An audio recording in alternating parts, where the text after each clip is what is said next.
ফেরাউনের যে লাশ আছে না, ফেরাউনের লাশ কিন্তু আবিষ্কার হয়েছে বেশি দিন না, 1898 সালে। এবং আবিষ্কার হওয়ার তার প্রায় 77 বছর পরে 1975 সালে ফ্রান্সে নিয়ে গেছে ওই লাশ।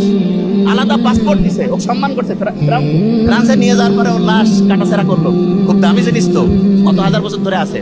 তারপরে তাকে ওর ফুসফুসের মধ্যে পানি এবং তার শরীরের মধ্যে যে সেন্সটা, ওইখানকার যারা হচ্ছে ফরেন্সিক মানে ডাক্তারদের মধ্যে একটা টাইপ আছে, তারা মানুষ মারা যাওয়ার কারণ কি ব্যাখ্যা করে দেখে। তারা লিখলো যে এর হঠাৎ করে শ্বাসরোধ বন্ধ হয়ে পানিতে ডুবে মরছে।